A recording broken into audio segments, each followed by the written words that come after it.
Bonjour et bienvenue pour cette nouvelle vidéo créative. Alors, aujourd'hui je pars sur quelque chose d'un petit peu spécial puisqu'il s'agit d'un cadeau pour mes parents. Je vous ai régulièrement parlé de leurs 60 ans de mariage. Alors nous y sommes. Si vous voyez cette vidéo, c'est parce que soit c'est le jour même où je vais leur offrir ce cadeau puisque pardon, puisque c'est le jour où nous allons fêter leur anniversaire de mariage, ou bien ce sera passé depuis quelques jours. Voilà. Ils ont eu 60 ans de mariage en avril, mais on l'a fêté en mai parce que c'était plus simple avec les fériés, etc. Voilà. Donc j'ai pris ce cadre en forme de cœur et j'y ai passé du gesso. Alors c'est du gesso de la marque PBO que j'ai acheté dans un marché aux affaires et qui m'a coûté environ 7 €, c'est-à-dire quand même un peu plus cher que celui d'Action. Par contre, il n'y a pas photo au niveau qualité, il est bien meilleur celui-là.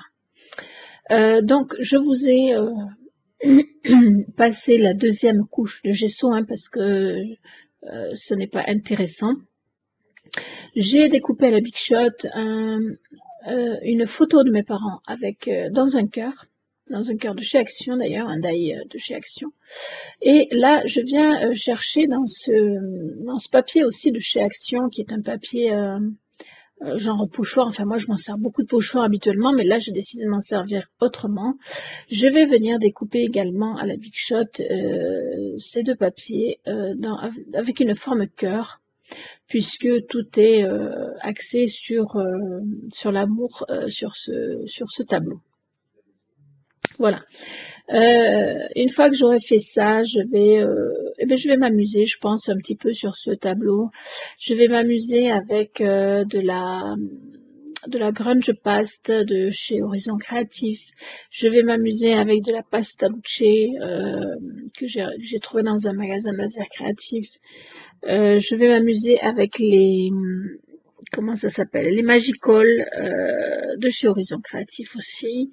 Voilà, je vais m'amuser un petit peu. Je vais tâtonner beaucoup aussi parce que faire une carte en mix média et faire un cadre mix média, il y a quand même une différence, c'est la dimension. C'est-à-dire qu'une carte mix média, j'ai aucun souci à la faire.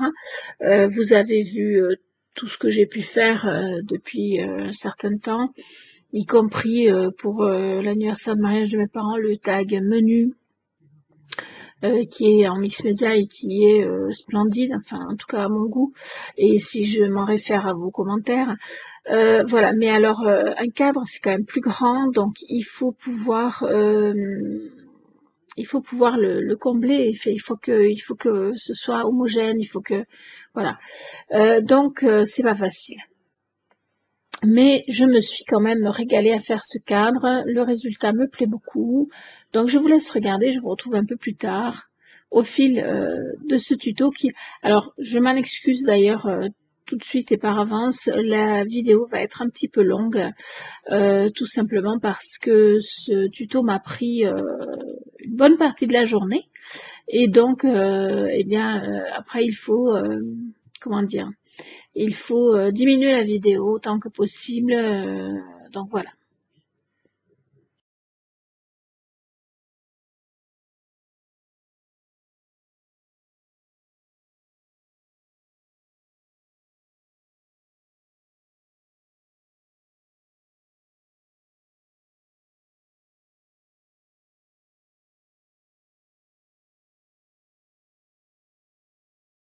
Alors là, j'ai redécoupé un cœur de la même taille que celui dans lequel j'ai la photo de mes parents.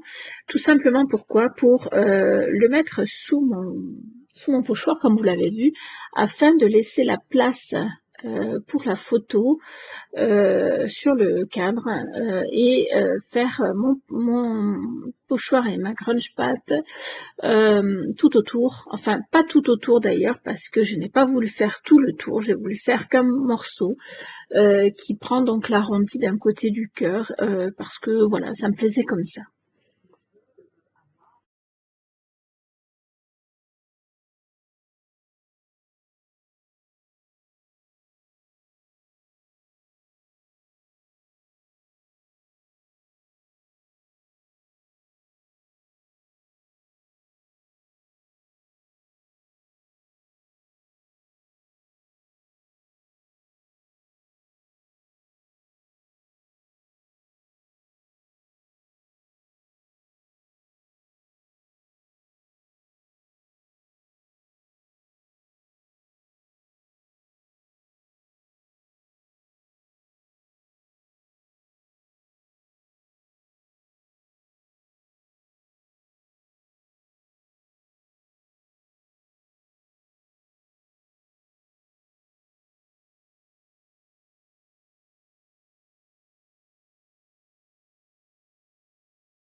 Alors, je reprends un autre motif de ce petit bloc de Punched, je crois que ça s'appelle, et je viens m'en servir de pochoir pour la pasta luce. Alors, j'ai pris cette pâte parce que je me suis dit que certainement ça laisserait des effets. Finalement, avec ce que j'ai fait au final, on voit pas grand-chose des effets de la pasta luce. Donc, j'aurais pu éventuellement faire avec la grunge pâte, qui, elle, est un petit peu couleur ciment, c'est-à-dire qu'après, elle prend les couleurs qu'on lui donne. Alors que la pasta luce a déjà des effets et malheureusement, ces effets-là ne se verront pas au final, mais ce n'est pas non plus dramatique. Voilà. Là, je suis en train d'essayer de voir comment je vais positionner mes deux cœurs dans le punched. Et voilà, pour l'instant, je me donne des idées. Je vais coller ma photo. Et puis, je pense que je vais coller mes autres cœurs. Et ensuite, eh bien, je vais partir sur mon délire avec tout un tas de matériel. J'ai même à un moment donné pensé à mettre des fleurs et des feuilles de chez Action en métal là. Puis finalement j'ai abandonné cette idée-là parce que je trouvais que ça correspondait pas du tout à ce que je voulais. Mais je m'en servirai sur un autre mix média, à un autre moment que vous verrez peut-être d'ailleurs avant parce que du coup ce tableau-là sera prêt un bon moment avant que vous ne le voyez, mais ce n'est pas grave. Voilà, donc je vais m'amuser un petit peu comme je vous le disais et puis on verra ce que ça donne au final. Enfin moi je suis assez contente du résultat, maintenant c'est à vous qu'il reviendra de me dire ce que vous en pensez.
Donc après avoir défini comment j'allais positionner mes premiers mon premier matériel en bois. Je les colle et après les avoir collés, avant toute autre chose, je vais donc les passer au gesso. Donc je vais vous le montrer, mais pareil, je ne vous montre qu'une couche alors que je vais en passer deux. Et sur la deuxième couche, je vais même passer quasiment tout le cadre, à l'exception bien sûr de la photo, qui elle n'a pas besoin d'être effacée, entre guillemets, c'est-à-dire que le gesso permet d'imperméabiliser la totalité du travail, mais aussi d'uniformiser au niveau de la couleur pour que ensuite ce que je vais mettre comme couleur puisse bien prendre sur le cadre. Voilà.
Alors, après avoir passé une deuxième couche de gesso et avoir laissé sécher un petit moment, je viens avec des résidus de papier de masquage. En fait, je n'ai plus de papier de masquage, donc j'ai pas de quoi faire, de quoi couvrir mon cœur correctement, et ça c'est bien dommage, mais bon, je me débrouille avec ce que j'ai.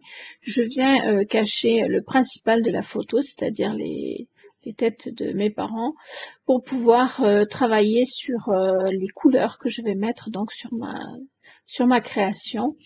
J'ai pris donc du Magical crème brûlée et l'autre je ne sais plus, mais c'est un genre de rose. Ensuite je prends du bleu et je finirai avec un peu d'orange, et voilà, j'étale un petit peu comme je peux avec le pinceau puis avec les shakers avant d'humidifier le tout. Voilà, donc ce qui fait ressortir les couleurs pas mal. Ça fait aussi ressortir une certaine brillance qui me plaît bien. Donc je viens faire sécher tout ça, et ensuite je vais prendre le pigment que moi j'appelle pigment or, mais qui a un autre nom, hein, enfin qui fait un petit peu des tons or, et je vais venir aussi en mettre un petit peu sur ma création, histoire d'apporter un petit plus à mon cadre. Voilà.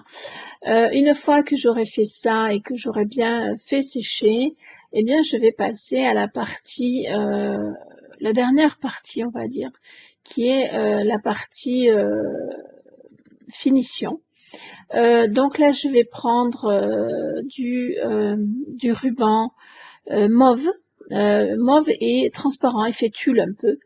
Je vais prendre également des fleurs d'un petit peu toutes les couleurs, parce que j'aime les couleurs, et puis parce que je pense que 60 ans de mariage, ce sont des noces de diamants, c'est sûr, mais c'est surtout et avant tout du bonheur et de la fête.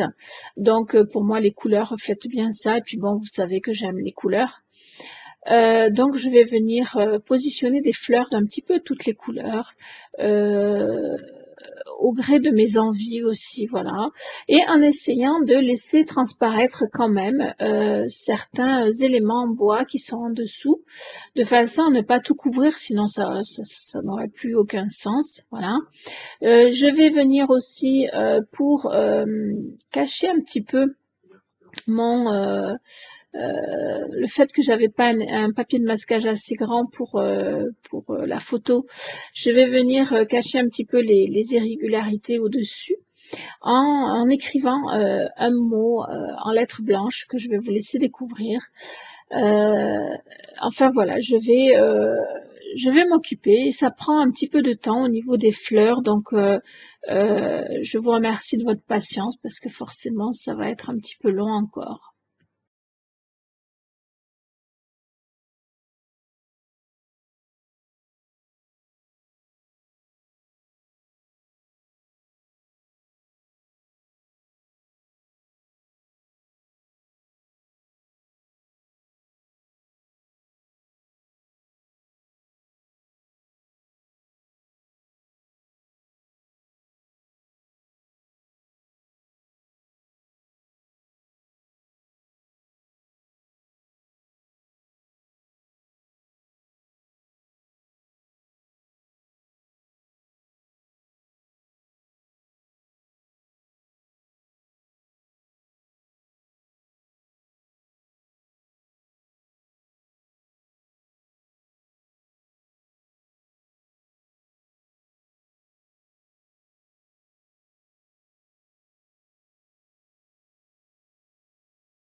Voilà, nous arrivons au bout de cette vidéo. Je vais vous montrer, mais j'avais oublié le chiffre 60 qui est un chiffre important que j'ai rajouté ensuite. Vous allez le voir, je l'ai mis en 3D en haut du chiffre et à plat en bas, ce qui fait que ça lui donne un petit effet. Je l'ai découpé dans un papier brillant de chez Action, papier blanc crème, mais brillant à paillettes en fait, qui est très très très joli. J'ai rajouté également des paillettes sur le mot amour avec le spectrum à paillettes transparent. Voilà. Je compte sur vous pour les likes, les partages, les commentaires. J'ai hâte de savoir ce que vous avez pensé de ce petit tuto, enfin petite façon de parler. Si vous n'êtes pas abonné à ma chaîne, eh bien n'hésitez pas, c'est le moment. N'oubliez pas de cliquer sur la cloche pour recevoir toutes les notifications de mes prochaines vidéos. J'espère en tout cas que vous aurez passé un bon moment à ma compagnie. Je vous fais des bisous et je vous dis à très vite pour de nouvelles vidéos.